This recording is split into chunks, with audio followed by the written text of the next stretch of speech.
8. Cinyras, Myrrha, and the birth of Adonis. From him sprung Cinyras, who, had he remained childless, might have been counted among the fortunate. But now I must recount dreadful events. Daughters, keep your distance. Parents, too, stay away.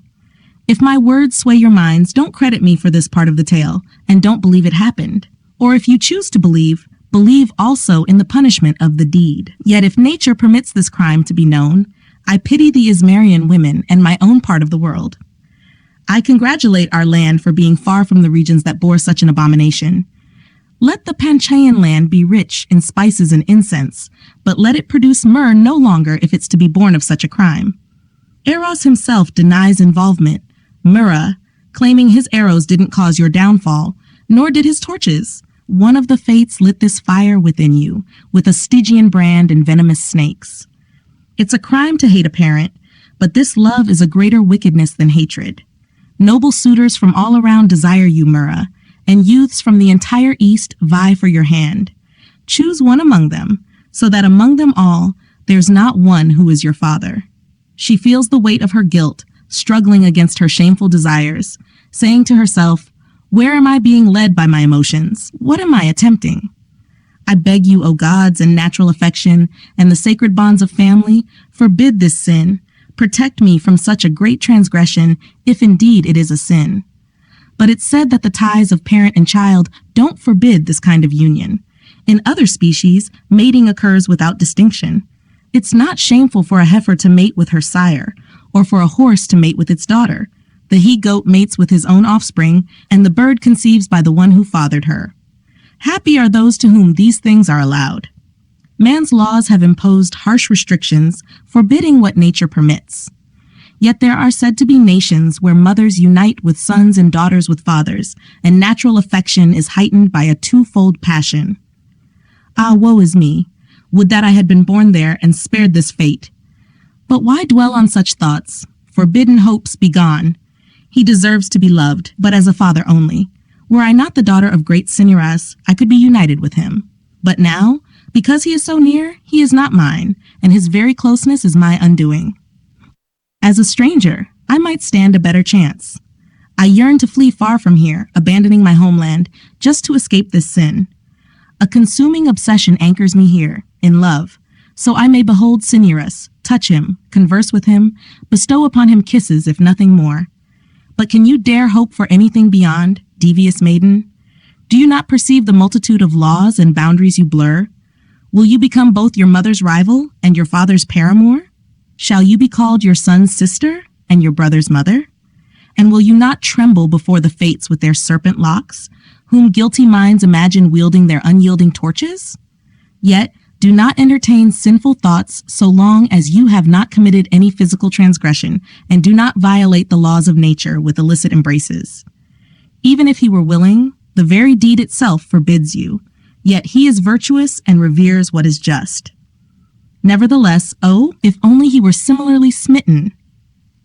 She utters these words, but Cinyras, uncertain amidst the honorable suitors vying for her hand, ponders, as he recites their names, which husband she would favor.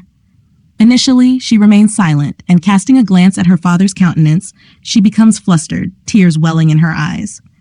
Interpreting this as a sign of maidenly shyness, Cinyras bids her not to weep, drying her cheeks and pressing kisses upon them. Myrrha is too enchanted by these kisses, and when queried about the type of husband she desires, she replies, "One like yourself." Content with her answer, albeit not fully comprehending it, he remarks, "May you always show such affection." At the mention of affection, the maiden, mindful of her guilt, lowers her gaze to the ground. It is now midnight, and sleep has relieved the worries and eased the minds of mortals. But Cinyras' virgin daughter, kept awake, is consumed by an unconquerable flame, pondering her wild desires. Sometimes she despairs, sometimes she resolves to act. She feels both ashamed and desirous, uncertain of what to do. Like a great tree, wounded by the axe and uncertain of which way to fall, her mind, shaken by conflicting passions, wavers in uncertainty, pulled in different directions, finding no limit or rest for her love but death. Death is what pleases her.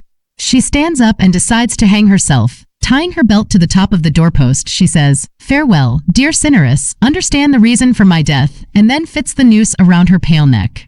They say that the sound of her words reached the attentive ears of her nurse. who was guarding the door of her foster child.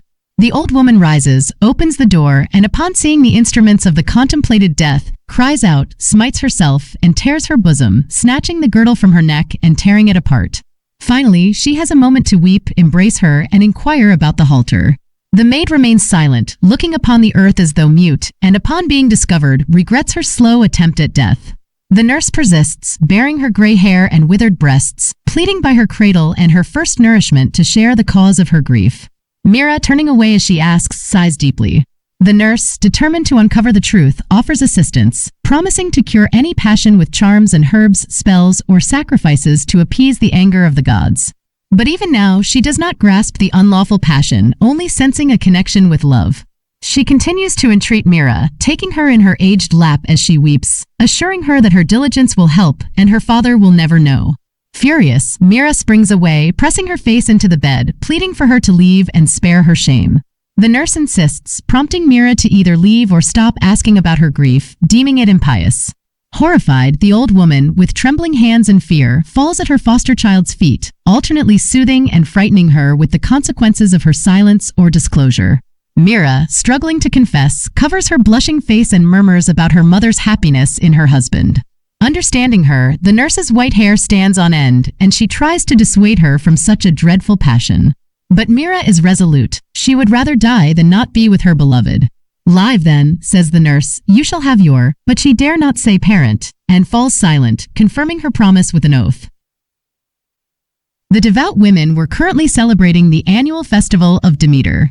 They adorned themselves in snow-white robes and presented garlands crafted from ears of corn as the first fruits of the harvest. For 9 nights, they refrained from embraces and spousal contact, considering such acts forbidden. Notably, Cinyras, the king's wife, was absent from this gathering, participating instead in the enigmatic rites.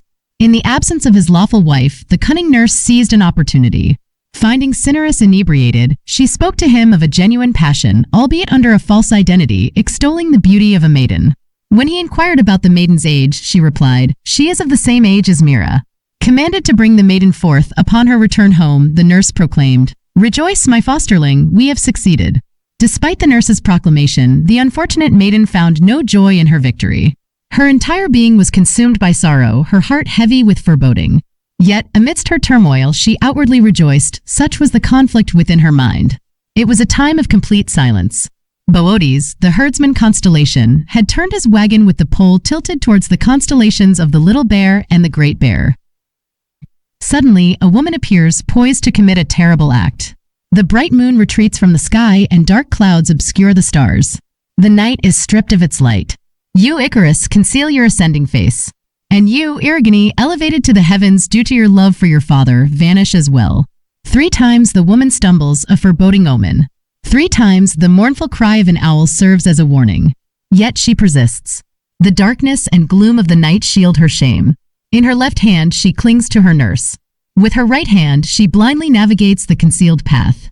Eventually, she arrives at the door of the chamber. She opens it and steps inside. But her knees wobble, her face turns pale, and fear engulfs her as she advances.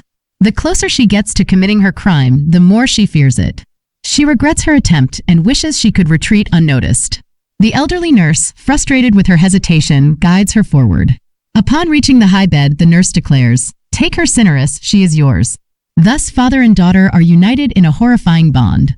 The father unknowingly embraces his own daughter, soothing her fear and bolstering her courage as she trembles.